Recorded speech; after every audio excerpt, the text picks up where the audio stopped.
नमस्ते साथीहरू, यस Lok Sewa tips YouTube च्यानलमा तपाईँहरूलाई हार्दिक स्वागत गर्न चाहन्छु। आज पनि म नयाँ भिडियोको साथमा उपस्थित भएको छु।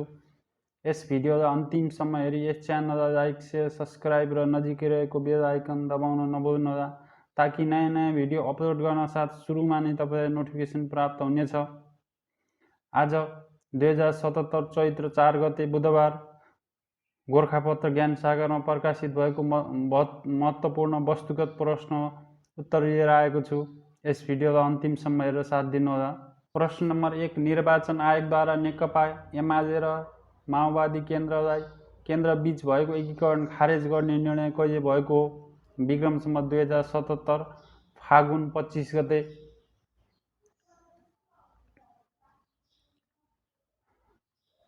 त्यसैगरी प्रश्न नम्बर 2, नेपालले वन संरक्षण गर्दै कार्बन उत्सर्जन न्यूनीकरण सम्बन्धी सम्झौता कहिले गरेको हो?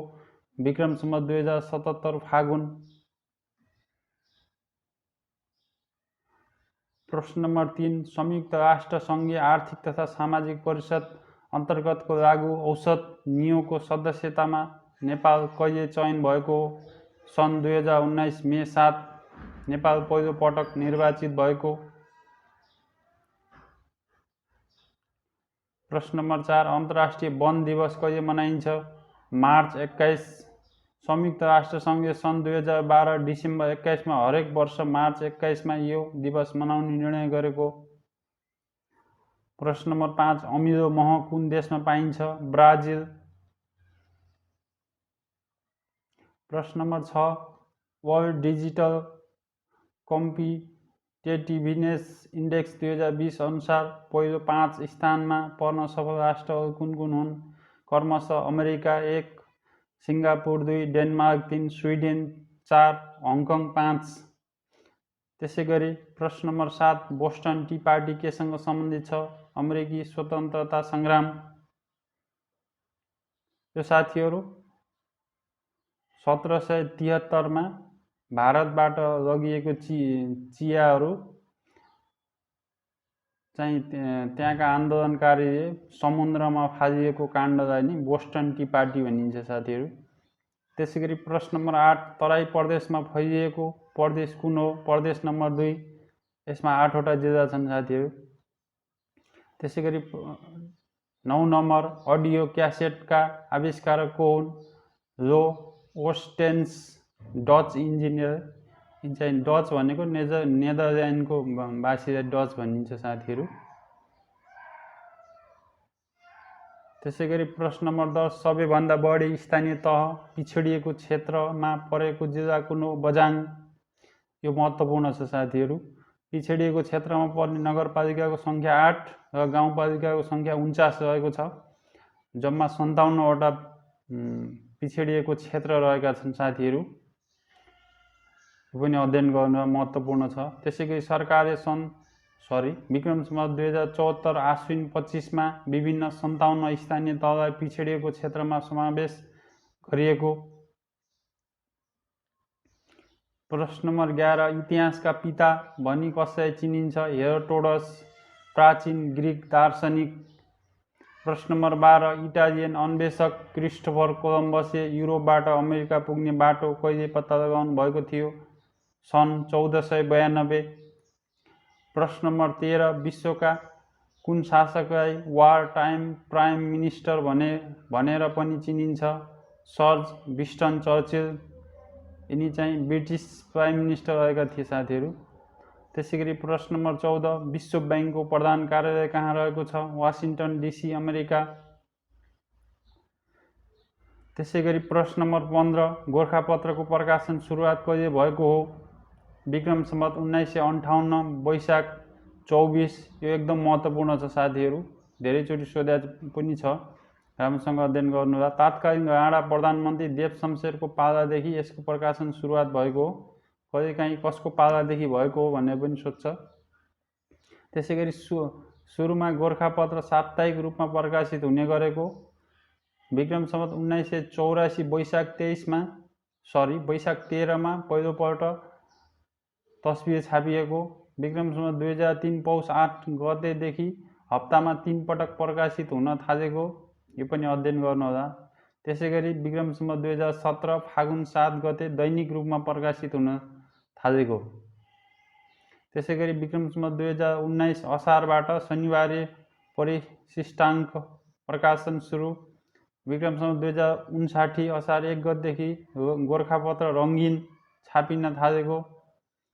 त्यसैगरी विक्रम सम्वत 2064 असोज 1 देखि बहुभाषिक रूपमा प्रकाशित हुन थालेको साथीहरू। यी सबै महत्त्वपूर्ण छन्, राम्रोसँग अध्ययन गर्नुहोला, सोध्या पनि छ लोकसेवाले। त्यसैगरी प्रश्न नम्बर 16 कुन हिमालय अफ्रिकाको छानो भनेर चिनिन्छ? किलिमन्जरो। यो चाहिँ अफ्रिकाको सबभन्दा अग्लो हिमाल पनि हो साथीहरू।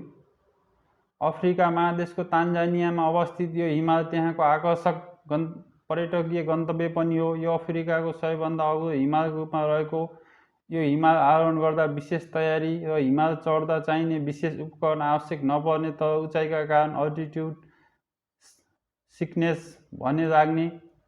त्यसैगरी प्रश्न नम्बर 17 प्रथम महिला उद्यमी हरित औद्योगिक ग्राम कहाँ स्थापना गर्ने भएको छ? 5 खाल काभ्रे। प्रश्न नम्बर 18 लोलुफेरा अभियान केसँग सम्बन्धित छ? पदयात्रा। यो पनि महत्त्वपूर्ण छ साथीहरू। त्यसैगरी प्रश्न नम्बर 19 नेपालमा पहिलोपटक कुसुन्डा भाषाको पढाइ औपचारिक रूपमा कहाँ सुरु गरिएको छ? लमहीदाङ। प्रश्न नम्बर 20 नेपालको कुन ठाउँमा हिमचितुवा अनुसन्धान केन्द्र स्थापना गर्ने निर्णय भएको छ? ताप्लेजुङको कञ्चनजङ्घा संरक्षण क्षेत्र। यो पनि महत्त्वपूर्ण छ। त्यसैगरी प्रश्न नम्बर 21 ताइक्वान्डो खेललाई आधिकारिक रूपमा ओलम्पिकमा कहिलेदेखि समावेश गरिएको हो?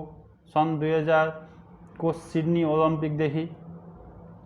त्यसैगरी प्रश्न नम्बर 22 बारुदी सुरुङमुक्त हुने पहिलो एसियाली राष्ट्र कुन हो? नेपाल। त्यसैगरी प्रश्न नम्बर 23 नेपाललाई कहिलेसम्म शून्य भोकमरी मुलुक बनाउने लक्ष्य योजना छ? सन् 2025। त्यसैगरी प्रश्न नम्बर 24 पहिलो वन स्रोत सर्वेक्षण अनुसार तराईमा प्रतिवर्ष कति वन विनाश भएको छ? 0.44%।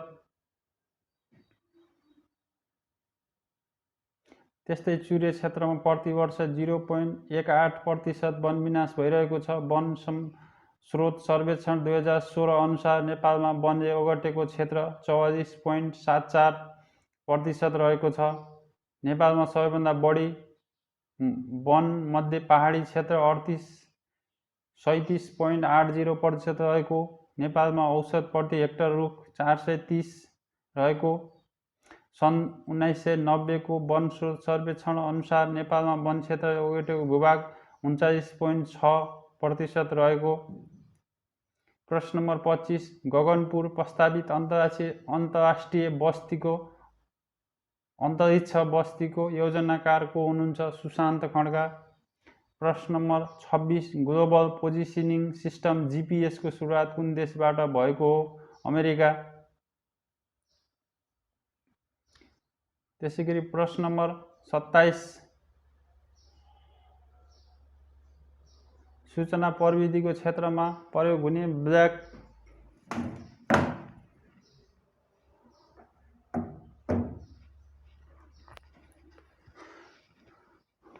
यो क्वेसन चाहिँ बुझेन साथीहरू के भन्न खोजेको।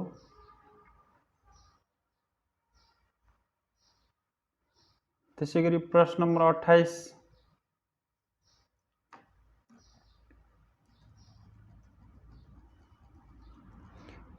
सूचना तथा सञ्चारको सबैभन्दा पुरानो सेवा कुनलाई मानिन्छ? लोकसेवा। त्यसैगरी प्रश्न नम्बर 29 नेपाल आँखा बैंकको स्थापना कहिले र कहाँ भएको हो? सन् 1994 तिलगङ्गा काठमाडौँ। त्यसै गरी आजको लागि अन्तिम प्रश्न रावलपिण्डी रिजोल्युसन नामक कार्यक्रम केसँग सम्बन्धित छ? बाल मजदुरी उन्मूलन। यो पनि महत्त्वपूर्ण छ साथीहरू। आजको भिडियोमा यति नै साथीहरू। यस्तै नयाँ भिडियो हेर्नको लागि यस च्यानललाई सब्स्क्राइब गर्नुहोला र नजिकै रहेको बेल आइकन दबाउन नभुल्नुहोला, ताकि नयाँ भिडियो अपलोड गर्न साथ सुरुमा नै तपाईलाई नोटिफिकेसन प्राप्त हुनेछ। तपाईहरुको एक लाइक एक सब्स्क्राइब आगामी दिनहरूमा यस्तै भिडियो बनाउन प्रोत्साहन मिल्नेछ साथीहरू। धन्यवाद।